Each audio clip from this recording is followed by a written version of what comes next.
Hey guys, so I just finished book 3 in the Realm Breaker series by Jasmine Young. I have been loving this series. I've dropped a video about each of the first books I read. Easy 5-star reads. I did not have really a single complaint. Book 3, I think, is probably the weakest of the three so far, but still quite good. I think the main criticism I would come down on it with are that some of the decisions the characters made did not make sense to how things had been developed up to that point. Throughout the first two books, the main character Scalda well, as a child, she had dreamed of joining this thing called the Realm Building Enterprise, and that was kind of her driving motivation. But the first two books, basically the entirety of them, were her seeing what exactly the Realm Building Enterprise was, that it is this dark, murderous, violent thing, and that the people who she had admired who were involved in it were not who she thought they were. And she actually winds up fighting against the Realm Building Enterprise in the second book, joining this band of rebels. She's separated from them, and then in the third book, she turns around and joins the Realm Building Enterprise. And that's a decision that, even after reading the full novel, I don't understand why it happened.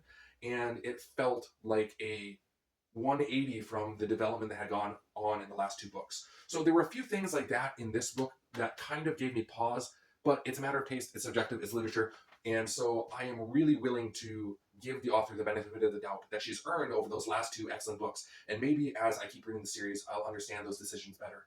Um, One thing that she does really, really well in this book, though, is she's setting up a mystery around the relationship between the protagonist Scalda and her bonded dragon Bale. So Bale is a type of dragon that's basically universally viewed as a sign of the end of the world, as inherently darkly evil, as the absolute worst of the worst of the worst things. And so Scalda's relationship with him, we've seen every moment of it, and it's been warm and loving and good. And she's raised this dragon from a hatchling, from a defenseless, helpless babe. And the trust that they form together and the things they've had to rely on each other for has really made that relationship kind of the emotional core of the series.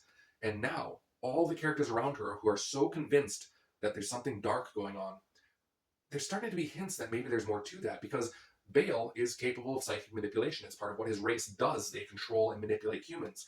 And you're starting to get hints that, well, maybe there's some of that going on, that maybe Scalda hasn't been the most reliable narrator, and that maybe she is being influenced, and the relationship we've seen has been tainted and not truly exactly as portrayed. And Scalda started having these dark dreams, these violent visions about Bale. And really, I have no idea which direction this is going to go. It could be that these dreams are just naturally arising from the seeds of doubt that characters around Scalda have planted in her mind. It could be that they're coming from some other source, that she is being fed these dark ideas to separate her from her dragon, or it could be that her dragon truly is manipulating her, that she has been an unreliable narrator all these times. And that conflict has, like, I really anticipate that mystery being quite interesting as it unfolds in book 4. I can't wait to read it, because there is so much being set up here that could pay off in amazing ways.